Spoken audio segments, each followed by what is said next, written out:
Hi everyone, it's Nick. Welcome back to my channel. Okay, in today's video, we are going to be talking about 10 living room items that you do not need. These are things that you might have later on the house that you might want to consider letting go. You know, maybe you're like me and you hold on to things for a little bit longer than you should, and it's time to go. These are just suggestions. If you love these items and you still use them on the daily, go for it. If you're still clinging to your physical media in your living room or your old DVD tower like it's 1998, then you just hold on to that thing and don't you listen to me. But we're gonna talk about the things that maybe you might wanna consider getting rid of. Because I did the top 20 kitchen items and I said in that video, if you guys liked it, then I'll do another one of the videos and I'll make this a series. And you know me, if it works, I'm gonna ride it till the wheels fall off. So we're gonna do a living room and then we're gonna do bathroom and all the rooms in the future. So let's get going. Okay, first up on my list is gonna be mystery remotes. Everybody has these. Not only are they like that TV that you had 15 years ago, it ain't coming back. And I think when you got rid of it, you forgot to get rid of the remote. And then you stuck it in the media console or you stuck it in, you know, whatever. You chucked it on the side of the coffee table and it's just been hanging out, begging for death for the last 15 years because whatever that remote is for, you can't figure out what it belongs to.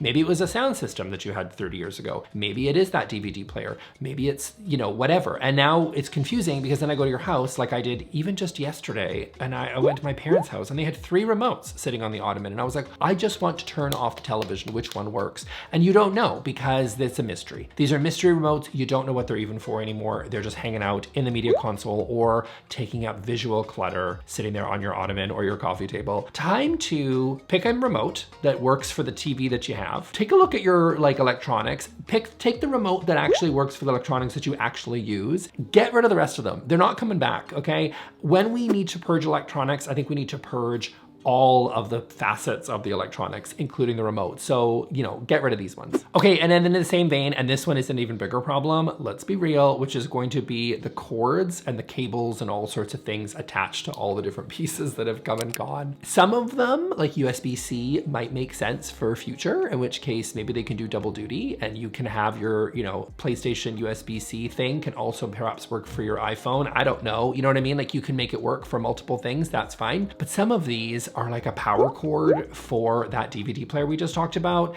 and it doesn't make sense anymore. It's not coming back. We need to get rid of it. And the problem is, and we all do this, is that we get rid of the device, we keep the cords and the cables and all sorts of whatever they come in. They're oftentimes proprietary for that particular device, which means they are not USB-C or whatever, and they will never be used again for anything else but this one particular device that you just got rid of. But we forget to get rid of it, so we shove it in a drawer and then we don't know what it's for. But in case that we may need it one day, we keep it around because we're just like, well, I don't know, maybe this is something really relevant to me and maybe this is, I will need this one day. You don't need it. If it's not attached to a device right now, like if it's just a cord that's wrapped up sitting in a drawer, and when you really take a look and see like, do I need this cord? Do I need also, even if it is a cord that I use a lot of, like a USB-C, do I need 12 of them? Because every single device that I have ever bought gives me one now. Do I need that many, or can I pare this down a little bit? Do I need all these cables? Great question.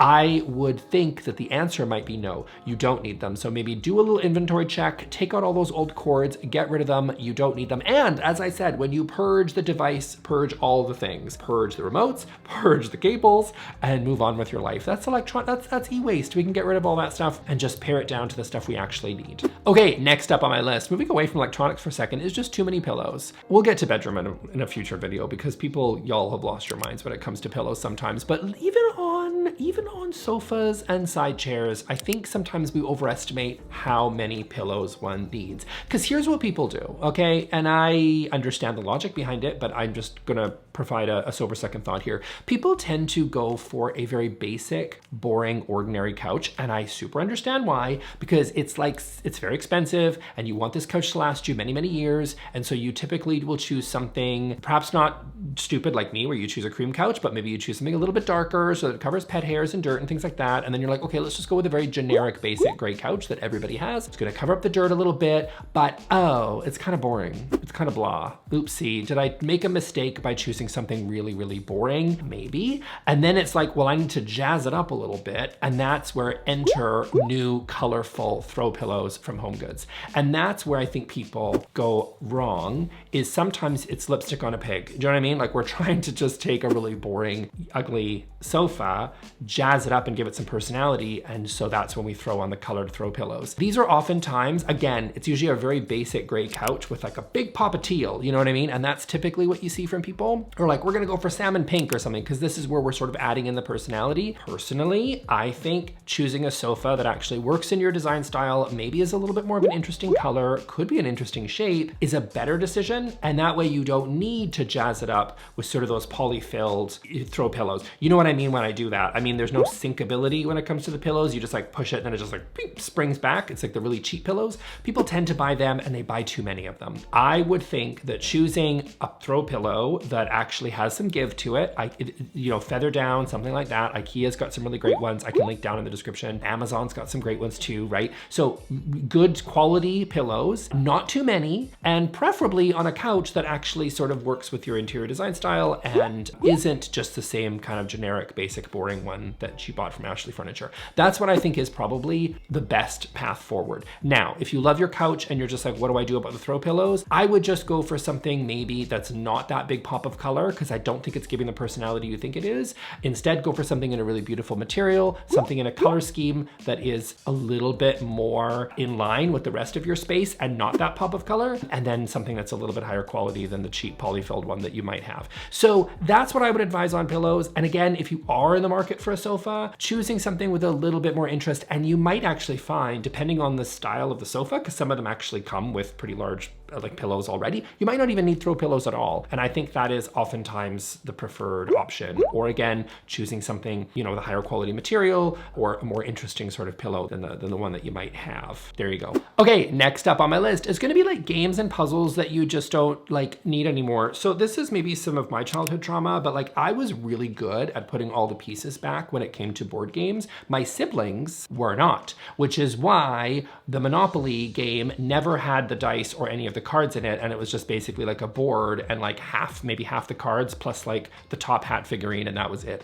Like, pet peeve, people that don't put away all of the board game pieces, and I'm left with like a half-baked Monopoly game or game of life that doesn't have any of the cash in it or whatever. Can't stand it. It's the childhood trauma. It really bugs me. So if you have old board games that you don't play or have half the pieces missing because you had siblings like I did, or maybe you are like that person that just like loses half of it, drives me nuts. You don't need the game anymore. You don't need the game. It's useless. It's done. You might as well throw it in the garbage, because if you don't have the dice or any of the money in Monopoly, it's time to go because it's useless. And now it's just clutter and it's taking up space in your living room. It's taking up space in your closets, and you just need to get rid of it. So any of the puzzles, if you're missing half the pieces, it's not a puzzle anymore. The real puzzle is, why are you keeping it? Because it's just useless. It's clutter, it's waste, and in future, you should take care of your things, and so should my siblings. And that's the lesson here. But if you have any of this old stuff that has half its pieces missing, then or you just don't play it anymore. Like, you just don't play it anymore because, you know, you lost too many friendships due to risk. I've lost multiple relationships, by the way, to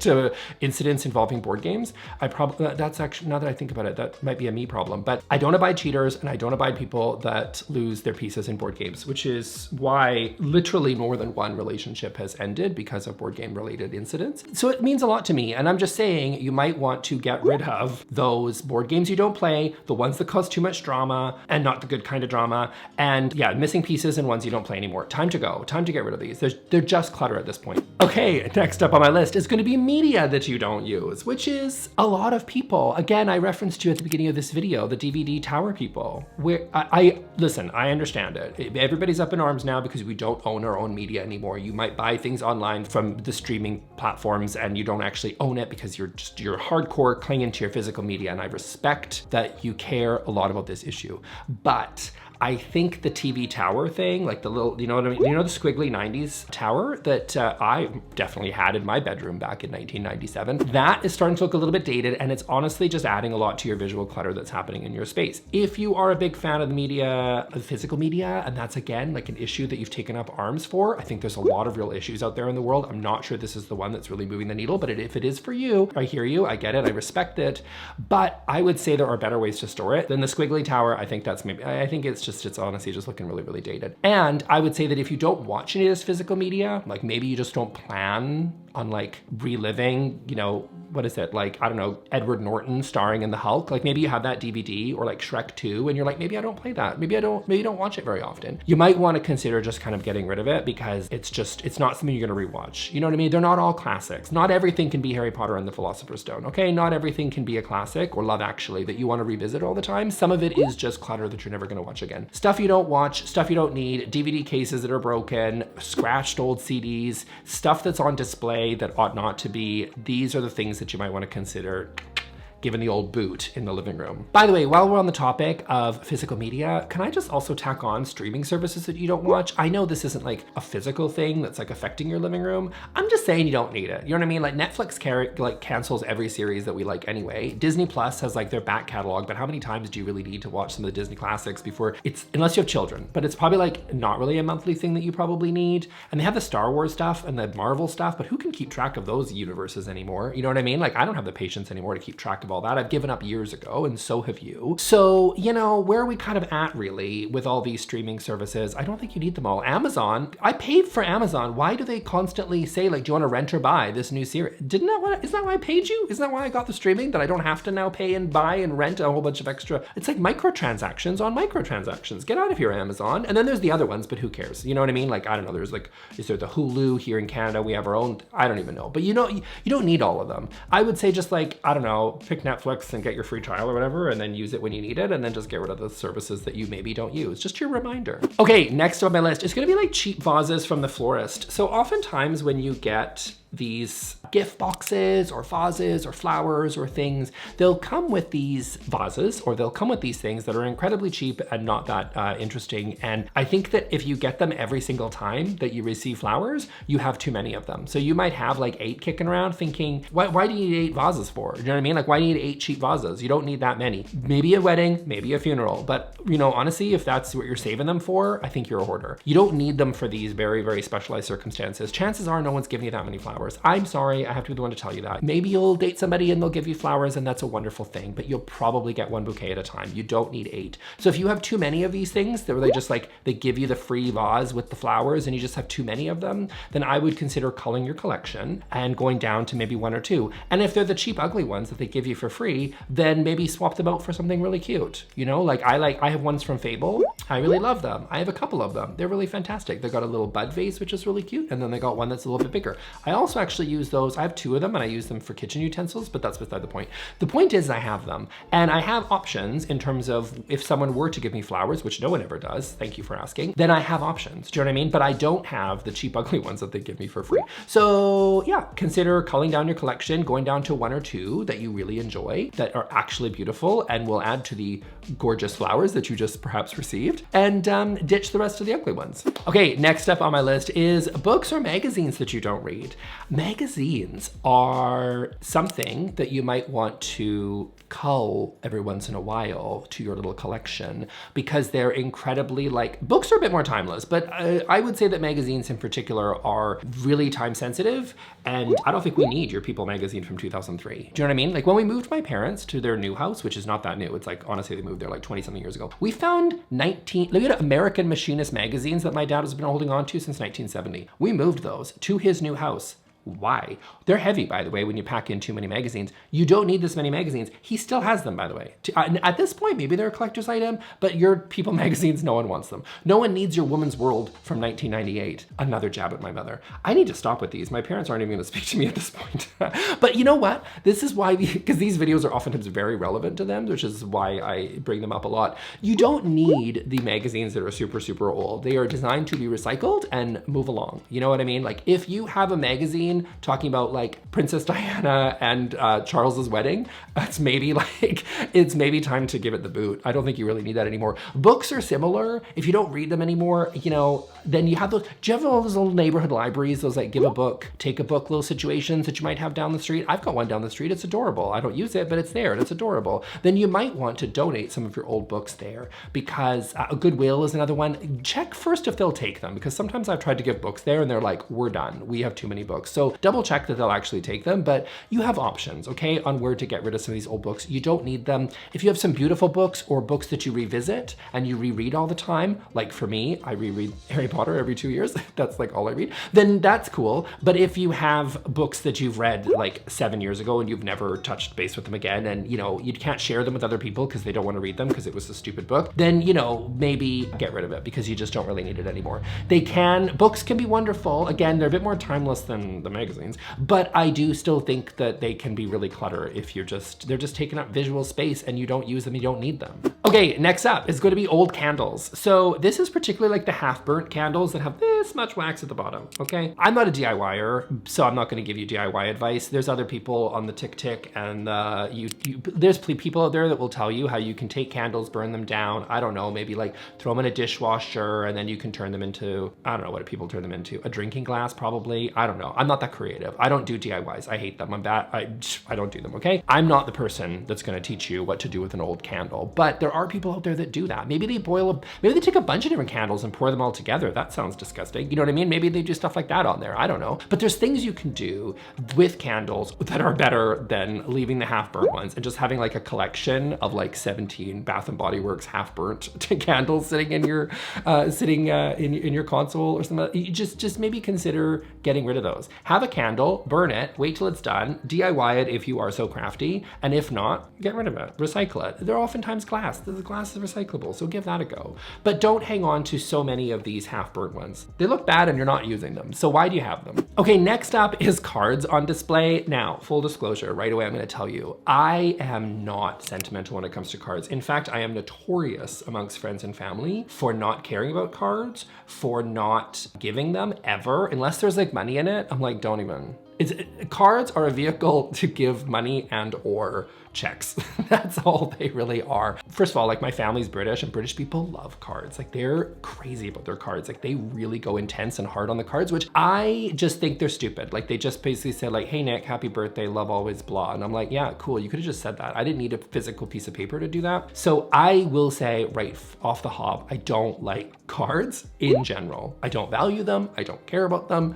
Do not send me a card. I will probably never give you one, if I even know you. But let's just also presume you care for cards, in which case, great. It's a thought that counts. You got a card, that's lovely. You don't need to display these cards forever and ever. I know people that keep cards for years and years. And listen, if it's sentimental value for you and you reread them, like actually, then maybe like, I guess, store them and have a good time. But I would really question how much you're revisiting all of your old Christmas cards from 2013. I'm gonna call your bluff on this one. I'm not sure you go back and read them all, in which case, fantastic. Those are ready for the paper recycling bin. So I think if you've got some of these old cards that you're hanging on to because you think you're sentimental, really take a second look and think, how often am I actually looking at these things and are they providing any value anymore? And if they're not, time to go. Okay, and then I'm gonna do one last honorable mention here just because I just thought of it, and that is a bar cart. Bar carts, I'm not saying they're bad. I'm not saying you'd need one, but it's just something that you maybe don't need. I think everybody thinks they need a bar cart because it's always like a product category on like Crate & Barrel's website, but you don't necessarily have to have one.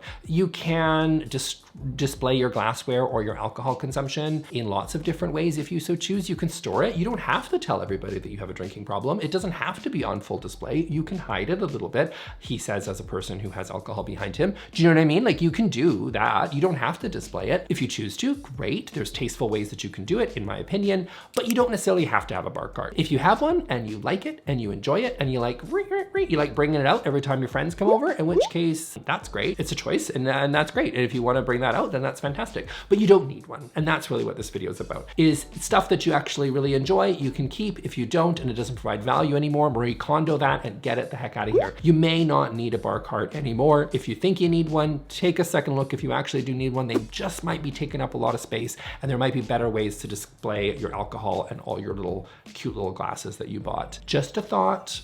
Do with that as you will. Okay, so that's it for me today, guys. I hope you really enjoyed this video. If you want to think of 20 kitchen things that you might want to also get rid of, then feel free to check out this video right here, and I'll probably do more because you guys seem to like these types of videos. I don't know why, but you do. So we're having a good time here. We're gonna keep it going with other rooms. So I'll see you in the next video. Thanks a lot. Bye.